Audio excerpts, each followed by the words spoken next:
مشروعاس waxa weeyaan hawsheeda isku soo dubariday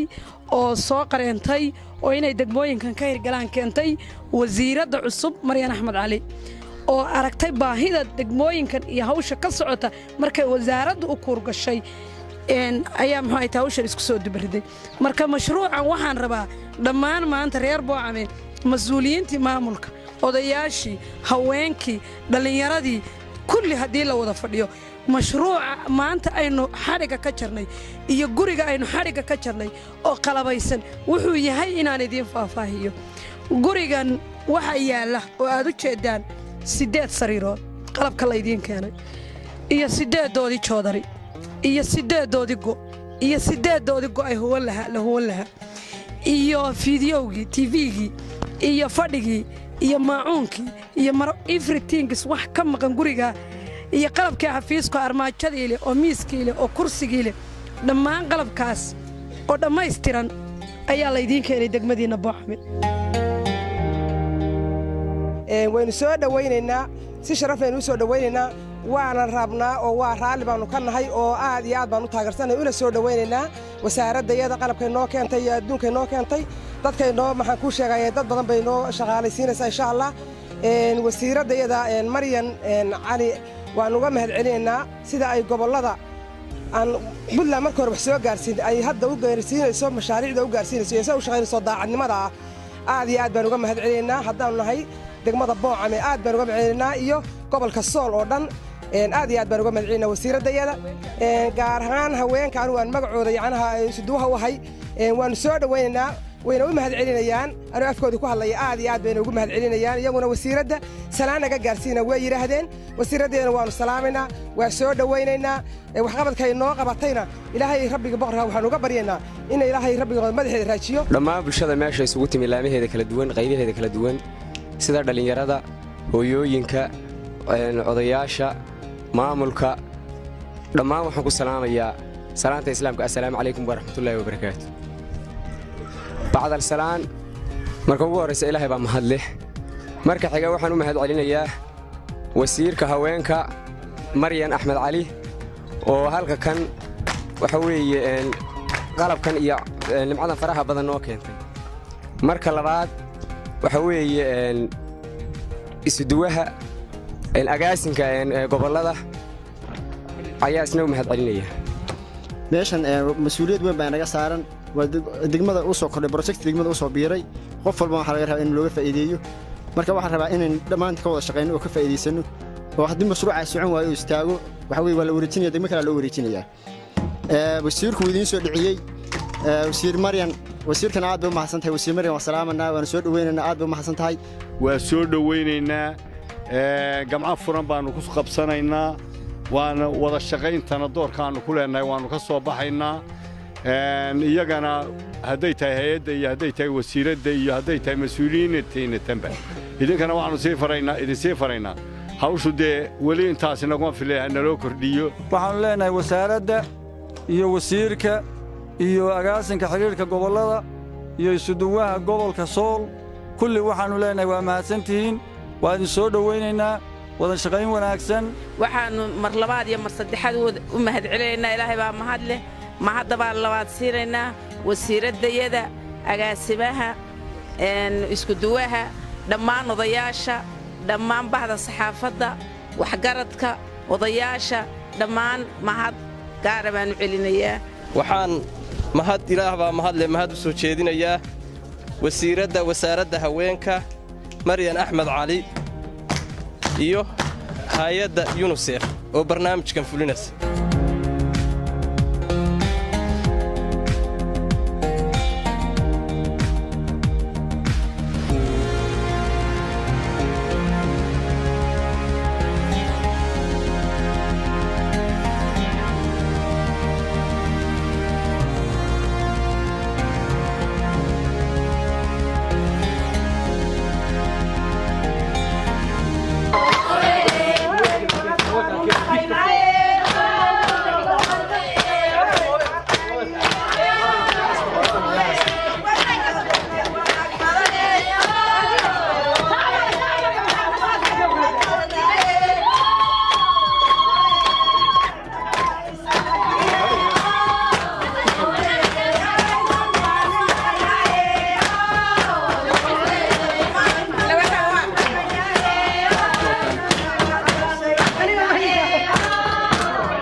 safarka ku guda jirnay waxaan nasiib u yeelanay inaan la kulanno caruurtii ka soo xirooday abaaraha.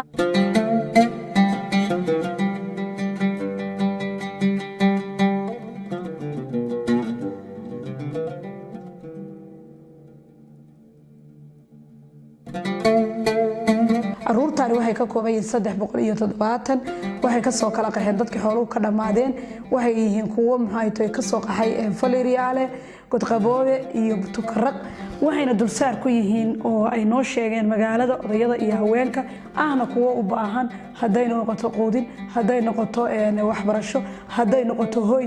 iyo wacyigelino in loo geeyo deegaanka la gaarsiiyo qudheedii dad isku kornool iyo meel ay soo qaxay waa la iska dareemi karaa wixii ka iman kara.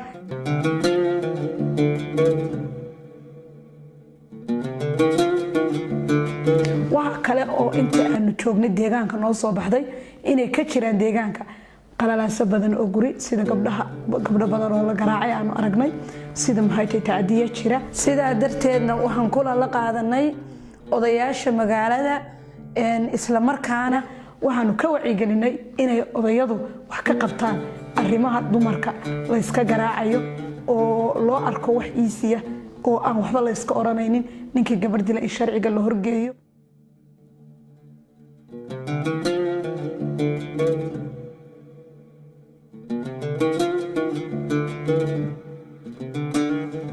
intii aan joogay xarunta Boocame ee gobolka Sool waxaan kormeeray xarunta wasaaradda haweenka ee gobolka Sool waxaan booqday xafiiska waxaan la kulmay isuduwihii iyo shaqaale kale volunteerka joogay waxay uga socday shaqadii si habsami leh waxay ahayd goob furan waxay ahayd goob lagu shaqeynayo waxay ahayd goob haweenka degmada Boocame looga arrimiyo ayna kuna kala warqaataan wixii shaqo socotana ay si wada jir uga qayb qaataan.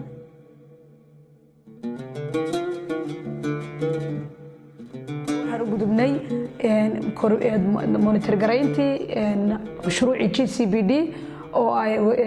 in haweenka loo sameeyo empowering loo sameeyay dhanka farsamada gacanta.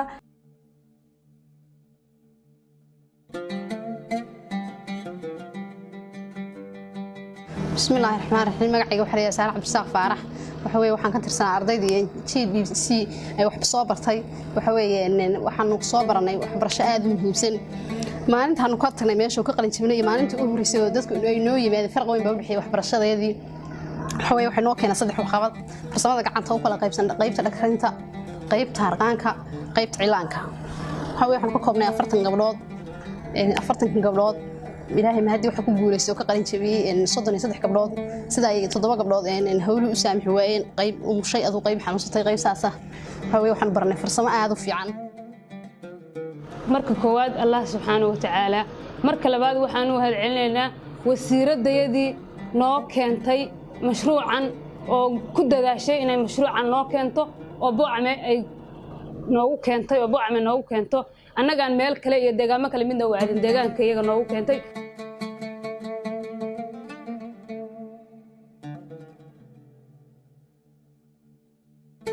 guntii iyo gunaanadkii ugu horeyn waxaan u mahadcelinayaa Allah subhanahu wa ta'ala in nabadgelyo nagu geeyay nabadgelyana aan hadda kaga tagayno magaaladii marka labaad waxaan u mahadcelinayaa wasiirka wasaaradda oo shaqadan isku soo dubariday una ahayd hormuud waxaan kale oo mahadcelinayaa shaqaalaha wasaaradda guud ahaan oo shaqadan door weyn ka soo ciyaaray.